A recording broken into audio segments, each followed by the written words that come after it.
Fall is in the air with training camp back in session, and so are the unrealistic expectations many of us put upon these players their first day back.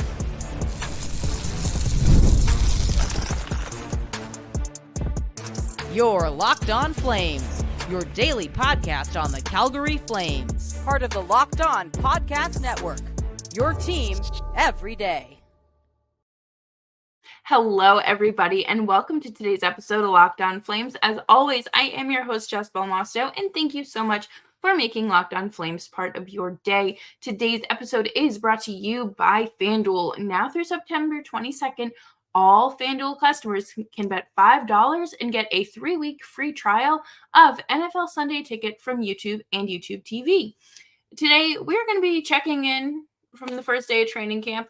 We're going to talk a little bit about the positive culture that's kind of just really immersed in the Flames, and how can we carry that forward through this next transition, the next generation of Flames, really, if you think about it. And then Huberdeau. Make sure you subscribe to Locked On Flames wherever you get your podcasts, as well as on YouTube. We are here for you Monday through Friday, 5 days a week, your team every day. Training camp started off with a tweet. Kevin Ball did not participate in camp today because he has a lower body injury. What that means, we don't know. But, I mean, I obviously hope he gets better. Like, that goes without saying. But, yeah, rest up now. It is a very long season, and there's no reason to put yourself through something when you don't need to. Like, yes, this is training camp, but like if this is something that, like a bruise, a contusion, something of that matter, just rest up. Just take a couple days, whatever it may be. I'm very excited for training camp to be back. I think that this year, everything feels like there's a lot of good energy right now, and I think it's great. I think there's a lot to be excited about, and there's different people rooting for different things, and that's great. Nazem Kadri is already fed up with Eric Francis, but to be fair, Francis did ask I would say it was a fine question. Like, in general, do I think it was necessary the first day of training camp? Not entirely, but also like, you have to ask these questions, so why not start off with a bang? But when asked about sticking with the Flames through the rebuild and retooling this time, he says, "I love the city. I love the organization. I feel like it's super early to be asking those kinds of questions, so I'm going to ask you guys to pump your brakes a little bit. Let's go play, and we're going to try to rally around each other and surprise some people." Love the energy. It is a long season. A lot of people have projected the Flames to finish bottom 2 in the Pacific. But I think there are, people who don't think there are people who don't think the Flames are going to be that bad. And some of those people are, credible writers as well. So like, everyone's analysis is different. The outcome is going to be something. Do they finish in the middle again? Do they land a top 10 pick? Are they able to secure, a top 5? Like, what does this look like? And it's fine. Like, you can feel however you want to feel about this team. And I was thinking about it earlier because there were a lot of discussions last season of, why would you root for your team to be bad for a rebuild? Like, no one wants to watch bad hockey. You should want your hockey team to win. But then at the same time, there were people on the other side saying, why do you want to watch your team just continue to be in the middle and never be a true Stanley Cup contender? If you don't want to give your money to the Flames organization, fine. If you want to go to every home game, great, good for you. There's no reason to gatekeep how one is a fan when it's not dangerous or destructive. I think that it is, it's safe and fair to assume that this team is not going to make the playoffs. I do not predict this team to be a fringe playoff team, and I also don't think that Conroy is necessarily going to be quiet on the trade front. I think, you know, there are still players that may that are attractive to other teams. There's players that would bring in good assets, and that's what the Flames need right now if they want to continue to trend in the right direction and have a repeat or replicate the success of the summer they had this past summer. And Craig Conroy's job, he came in and had a lot to do, and I think he's done a good job so far. It is a very different tune than what I think Flames fans are used to, and sometimes change is a good thing. But with training camp, you cannot put too much stock into certain things, especially on day one. I'm not going to sit here and give you an analysis of how Matt Coronato passed the puck to, the players in his group or anything like that, because number one, I don't think people care. Number two, there's nothing, like, it's minuscule. It is nothing. Like, if it's a frequent thing that carries over, sure. I'm unfortunately picking on Coronato here. But if you notice, like, bad habits forming and they don't really break, then yeah, of course bring it to the table. But we don't do that. Like Kadri said, let's pump our brakes a little bit and enjoy the start of hockey season. Coming up next, I wanted to talk about this leadership group and how special it is, because not every organization has something this strong. But before we do that, we are going to take a quick break, and I want to tell you even more about FanDuel, because you have heard us talk all about FanDuel, America's #1 sportsbook. Well, right now we have something a little bit different for you. Now through September 22nd, all FanDuel customers can bet $5 and get a 3 free week trial of NFL Sunday Ticket from YouTube and YouTube TV. Go put some money on whether the Flames are going to be under or over the point line. Maybe you place a bet on, opening the season opener against Vancouver. Let's have some fun. Then with a YouTube TV base plan, you'll be able to watch every regular season Sunday afternoon out of market game. All you need is a Google account and a current form of payment. And best part is you can cancel at any time. Just visit FanDuel.com, America's #1 sportsbook.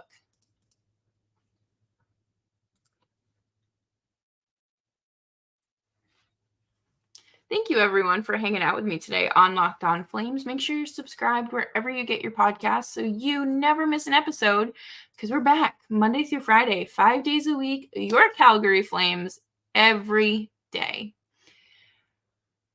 The Flames have always embodied, at least for, I should say, as long as I've covered the Flames, there's always been like that sense of pride in how you represent the city of Calgary and the organization.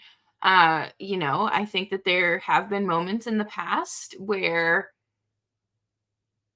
I don't even want to call it egos, but like Matthew Tkachuk flipping the puck at Jake Muzzin and then mouthing off supposedly to Gio and Gio getting mad at him. Like, that's going to happen in any room, but like, there's like, you should be proud to wear a letter on your chest. I remember a few years ago now, obviously, but Johnny Gaudreau got to wear an A. I think it was from one of the playoff games, and he called his mom and was so excited. And that's beautiful, because I think anybody who gets the chance to wear an A or a C should be proud and should be that excited and should have that pride and like, okay, I am like a leader. I have people looking to me. And I think that this young group is so lucky to have these, this Flames veteran group, not even just like the leadership group, but the veteran group as a whole to learn from. Obviously you have Michael Backlund, who has been with the Flames organization since he was drafted. He has weathered just about any storm you could imagine through his NHL career. And he is underrated. I think that he definitely deserves more credit for, playing the way that he does. He has a very good two-way game. Obviously not like Selke trophy caliber like a Mitch Marner or a Patrice Bergeron, but like it's still good. And just, a class act. He, like I said, has weathered every single storm in Calgary, from trade rumors to being bad to being great to being, having franchise altering players come and go. Like it's that builds character. And to still be as kind, as friendly, and dedicated to a team after all that speaks to who you are as a person. Obviously Nazem Kadri. Kadri is a player that I feel like will probably really resonate, hopefully, with Pospisil, because we know that Pospisil is, he lets it fly sometimes. And, Kadri had to learn his lesson. Pospisil already got suspended. So, like, there's a lot of good lessons to learn here. And it's not just from like negative behavior, it's about persevering through these tough times, because you're a new kid here, right? You don't really have a leg to stand on. But this group is so focused on like making sure that everyone is part of this team. There's like last season when Blake Coleman hosted Thanksgiving in Dallas because they happened to be in town and the whole team was there. The Christmas parties, the birthday parties, the weddings, the baby shower, like it's a family. And I think this is a great reminder that like a letter on your jersey doesn't make you a leader. You can be a leader outside of that. I think with the amount of turnover the Flames have had over the last year, not having a captain for like in like their worst season, it shapes you, right? Like you have to stand up for yourself. You have to present yourself and like step up to the occasion. And there are a lot of young guys that like you start to see those qualities with, like Jakob Pelletier, I think is absolutely someone that, just because his good-natured spirit and like is someone that immediately jumps to the front of my brain as like a leader, a leader in training. Someone like Connor Zary, who again, great on the ice, but he has some of those qualities, but it's not all gonna like show right now. They're still, incubating in development, I guess. But to have these people like Mackenzie Weegar, I cannot believe I have not mentioned Mackenzie Weegar yet, who I think is going to be the Flames' next captain. I really thought last summer it was going to come down between Weegar and Backlund, and ultimately Backlund got the C, but like Uyghur's right there in the wings waiting for it. Rightfully deserved. He came in to Calgary after being traded and got right to work. He has stuck up for teammates. He has really assisted in moving this new arena project along. He is vocal about his dedication to the city of Calgary, and that's so important for fans to have, especially like right now when things when the morale is low around the fan base and it's like, okay, like another bad year, we traded away all these players aren't here anymore. Like, what am I rooting for? Who is going to put people in the seats? It's Mackenzie Weegar. I mean, I think he's an incredibly likable person. He does a lot within the Flames community for, the parachute for pets, and just out and about. He's willing to be like step up and rise to the occasion. I think that he is someone, he's fun to watch hockey too, but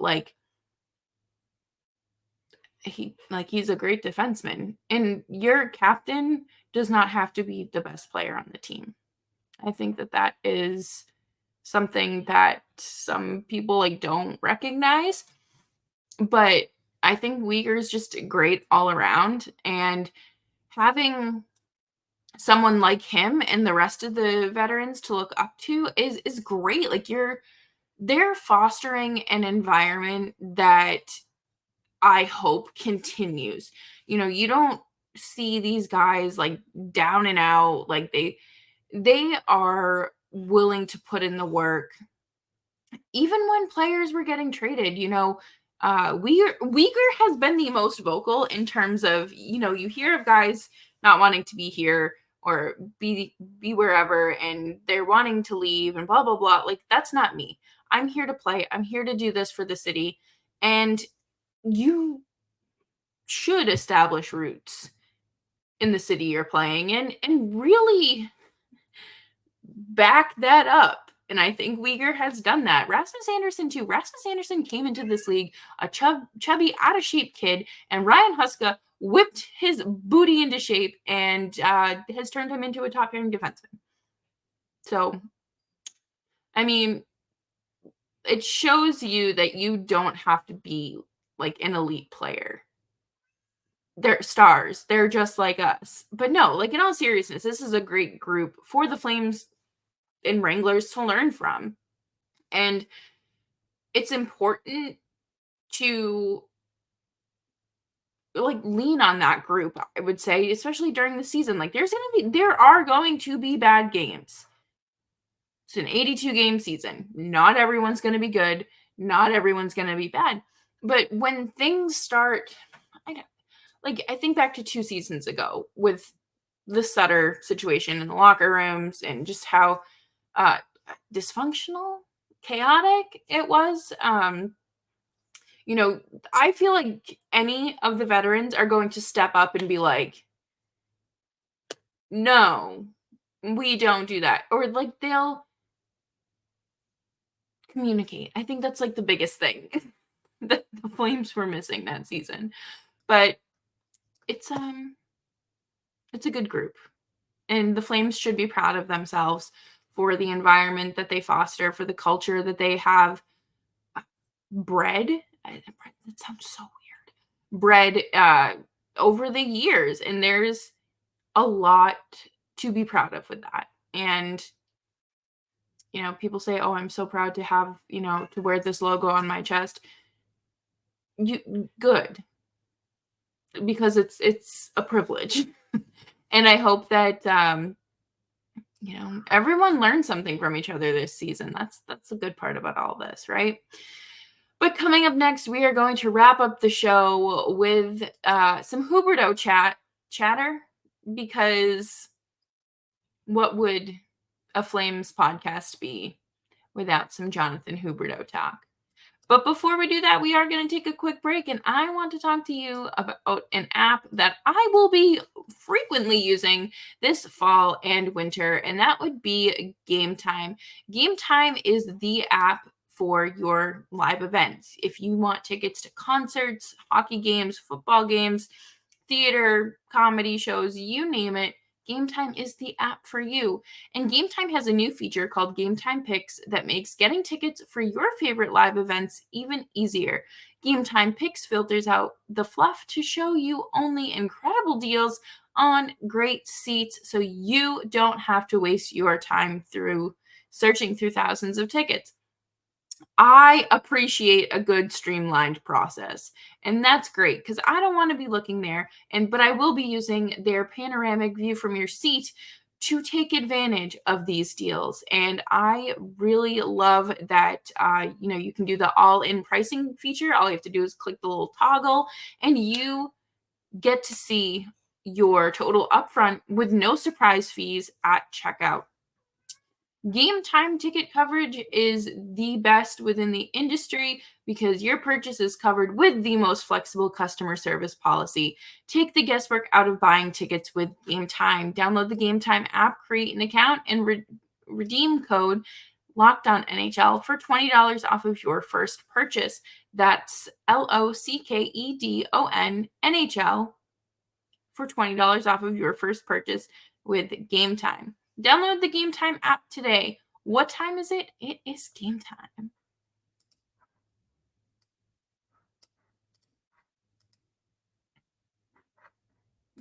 Thanks everyone for tuning in to today's episode. You can follow me on Twitter at Jess Belmosto.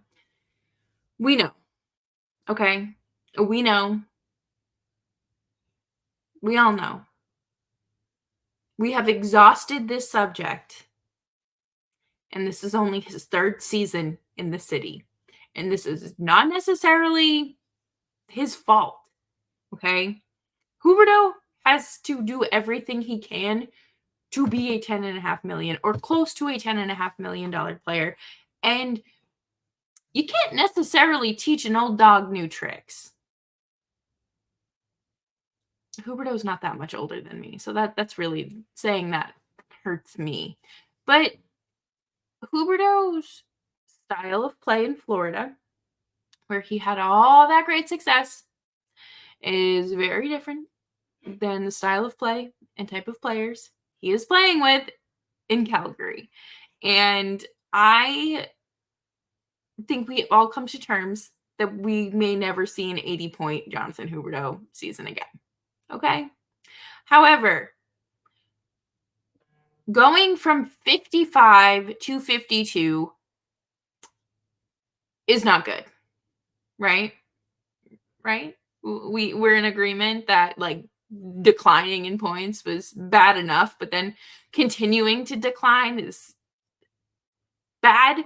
I really think the goal should be 60 to 75 points. I don't think anything less is acceptable.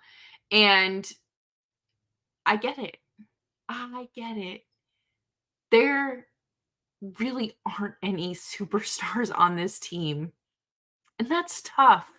That is very tough because you become a superstar with elite talent, and the Flames have not had that for a little bit. And, adjusting your entire life to a different altitude, a different, seasonal climate, like it's not always sunny. You can't just go to the beach in the middle of December. I mean, you can, but you're probably going to freeze.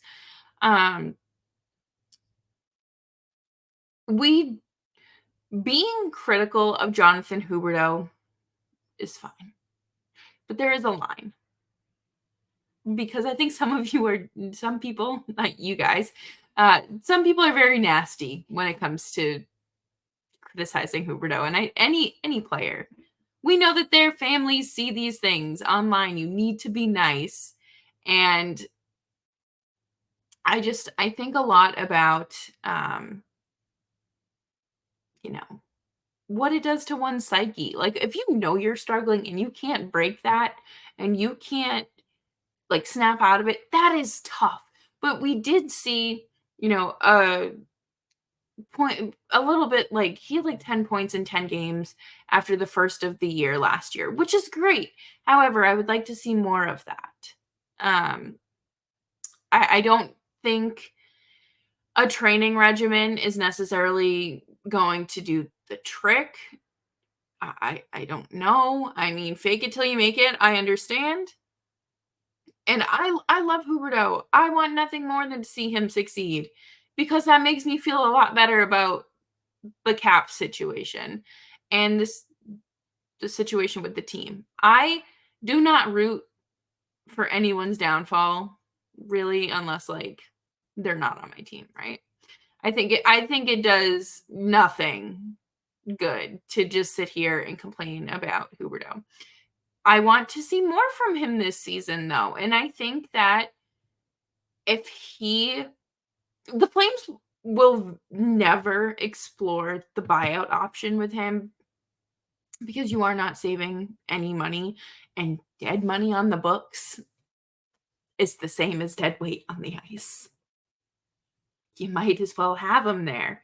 And that's really rude of me to call him dead weight. But if in 2 seasons from now he's posting 30 points, we can come back to this and say, I was right. But I do think something's got to give here, because you need more from him and he needs to figure it out. Do I hope that playing with Pelletier unlocks something? Absolutely. Do I think that this is going to give him an 80-point season? No, I do not. Do I hope that him training and doing more speed skating and strengthening his skill set with skating does wonders? Yeah, I do. Do I expect it? No. And that is unfortunate. This is like Brad Tree Living. I hope both sides of his pillow are warm every single night. And not that the Flames would be in a much better position because they'd have to have someone else there. But it's tough. Signing any player to a 27, 28-year-old, 29-year-old to like a 7-8 year deal, like, yes, it's the standard, but it's also like very risky because we know what happens. And sometimes it's worse than others. And boy, this one just started real bad. But we're going to try to keep a positive outlook this season and hope that he proves every single one of us wrong, because we would love a comeback season. So thank you, everyone, for hanging out with me today on Locked On Flames. I hope you have a fantastic evening. Hopefully, if enjoy the nice weather, if it's nice out. Here in the Northeast, it's going to be getting a little cold pretty soon, which I'm not looking forward to. So if you live somewhere warm, I'm very jealous. And I hope you enjoy the nice weather all the time. And my Calgarian friends, I will be there in like 3 weeks. Please tell me I will not need a winter jacket, but I'll be there for the home opener, and I'll be traveling up to Edmonton for the Battle of Alberta. So if you would like a chance to like hang out or whatever, you can find me on Twitter at Jess Belmosto, and we can organize a meetup or something. Make sure you're subscribed to Locked On Flames wherever you get your podcasts, as well as YouTube. We are here for you Monday through Friday, 5 days a week, your team every day. And I will see you all tomorrow as we wrap up the week with some more training camp updates.